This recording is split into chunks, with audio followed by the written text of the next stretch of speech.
What's going on, YouTube? My name is FG3000, aka the next Hokage. Welcome back to Naruto Online. Tomorrow is event patch day, and you know what's coming. Sage World Battlefield cross server. Now, let's talk about this just for a second. Now, we've already beat up Oasis on the topic of Sage World Battlefield cross server, but I will give you a refresher. Several months ago, Oasis put out a poll that said, basically, do you want cross server Sage World Battlefield, yes or no? Now, what we didn't know at the time is that Oasis had already made up its mind that Sage World Battlefield would be cross server. So why on earth they made a poll asking people if they wanted it or if they didn't want it, I could not tell you, but to their surprise, people said no. And it's kind of put them in this really strange position because they already knew it was coming. There was nothing they could do to stop it, and players didn't want it. So it was this really strange time. And Oasis, and I say this all the time, I don't think Oasis has learned a lot of lessons yet, but I do think of all the lessons that Oasis has not learned or learned, I think one lesson that they have for surely learned was not to make polls like this ever again. I feel confident thinking that they will never do something this dumb ever again. When it comes to polls, maybe something else, but when it comes to polls, I don't think they'll do it again. So let's actually talk about why people are kind of upset on the forums about Sage World Battlefield, and it kind of boils down to the cross-server matchmaking. Now, let me be honest, guys. I don't know if the cross-server matchmaking will suck. It could absolutely suck, right? I don't know if it's gonna suck or not. But there are two things that people are pointing out that aren't fair. And I'm gonna defend Oasis. I'm gonna defend Oasis here for a second, all right? So you can't compare Sage World Battlefield and Matsuri cross-server matchmaking. You just cannot compare them because they have two fundamental differences, all right? So Matsuri has a massive time window. You have hours and hours to log into Matsuri and log out. You can join the matchmaking and remove yourself from the matchmaking for a really, really long time. Hours and hours of a long time in Matsuri. So the longer your matchmaking and the more you allow people to leave and join the matchmaking at will, the worse your matchmaking is, right? So that does not exist for Sage World Battlefield. Sage World Battlefield has an extremely narrow matchmaking time period.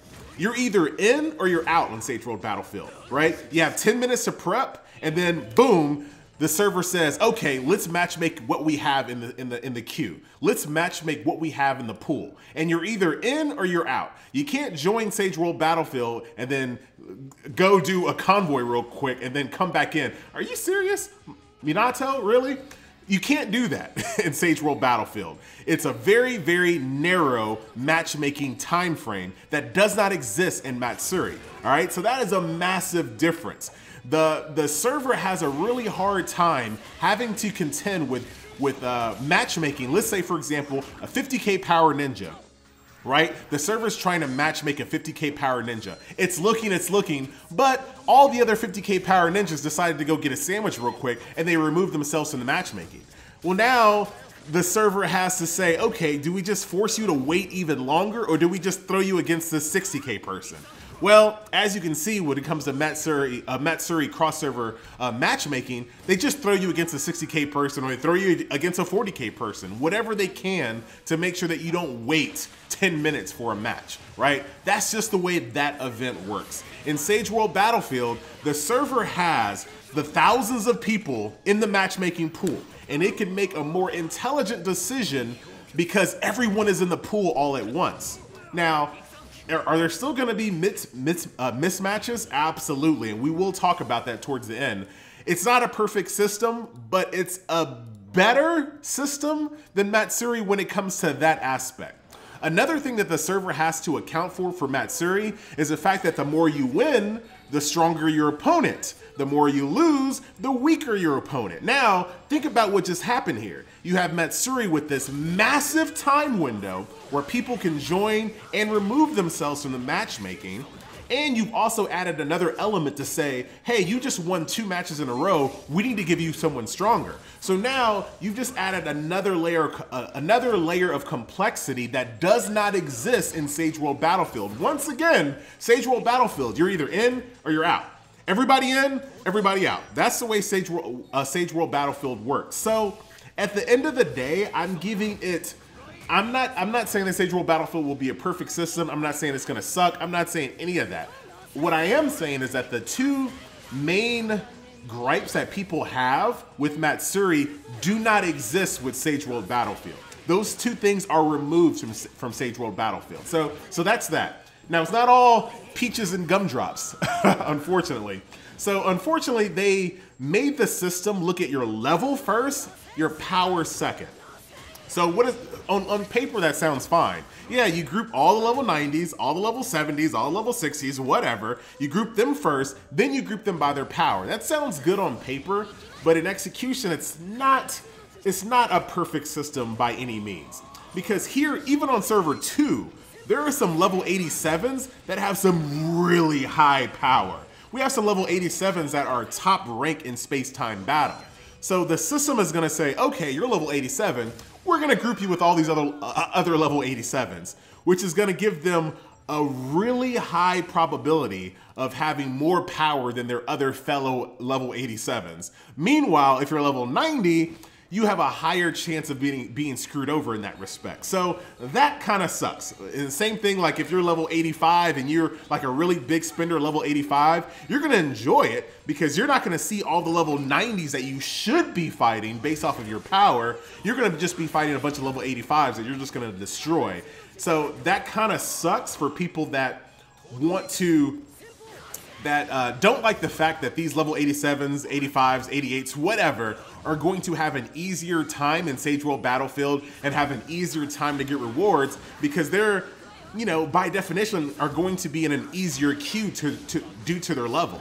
Now, eventually, that's gonna fix itself. Eventually, those characters are going to get level 90 and they're gonna be put in the proper queue eventually. However, that problem just reopens itself once the level caps increase. So now you've set up a system that now once we go up to level 95, people are going to try their best not to level by any means necessary. They're gonna want to stay level 91 as long as they possibly can because that means they're going to be able to be in a Sage World Battlefield that is a lot easier for them to be top rank in and a lot easier for them to get rewards. So that is a problem. If you want to make it fair, you just do it by power. You take level completely out of the equation. You say, hey, this is your power level. This is where you're going to be grouped in. If you want to have 70K power, well, guess what? You're going to go against other level 90s. I don't care if you're level 44.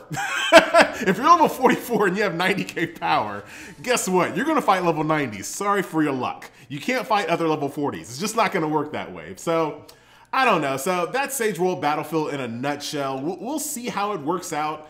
I plan on doing a live Sage World Battlefield kind of preview to kind of see how it goes. I'll be honest, guys. I completely do not do Sage World Battlefield anymore. If I have it for a quest, I'll go in and win one fight and I AFK the rest of the time just because I don't like getting farmed. Like, I'll be straight up. It's like, it's not fun for me. Like, most of the people there have an extreme power advantage over me. So I'm just like, why am I gonna be here and just be like fodder for people to destroy? So I run out, I try to kill someone as fast as possible before all the weak people get kicked out, and then I just auto the rest of the way. So if this change happens the way it's supposed to be, and the matchmaking is better than Matsuri, which I'm pretty sure it will, I'm confident that it'll at least be better.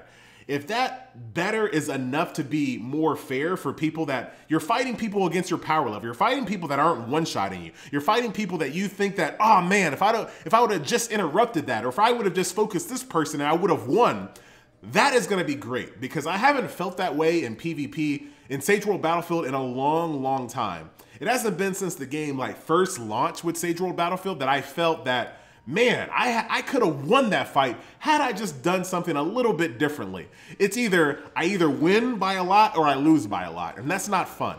So here's hoping that that's my dream of Sage World Battlefield that happens, that it's the way that it used to be in the old days. And like I said, I'll be the first person to admit that I'm wrong. I'm gonna do Sage World Battlefield live when it comes out. Once it's cross server, we'll do it live, we'll talk about it. And if I'm wrong, and I'll take back everything I said. But on paper, on theory, it sounds okay. And if the biggest gripes that people have against Sage World Battlefield is because of Matsuri, I don't think those are valid. But I will listen to your comments. Definitely leave them in the comment section below. Once again, my name is FG3000.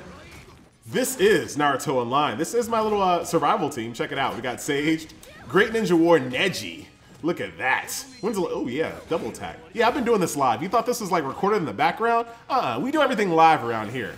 Come on now. And then we have Anoki here, giving ourselves pretty much one of the best barriers in the game, just because it hits everybody except for lightning and water. His barrier is pretty legit.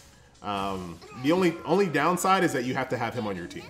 that's the only downside. And he's not awful, but oh my God. One time I had this streak of where he just kept on having his back pain and just miss. And I'm like, oh my God, buff someone else. Quit buffing yourself and missing, you son of a... So, yeah.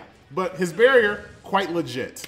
Then we have Neji here to interrupt, and we have Fire Main here to give shield. So, you know, it's a fun survival team. I'm not saying it's the best. You guys know me. I'm always bouncing around with teams. So, that is that. Once again, guys, my name is FG3000. I will see you next video. Later.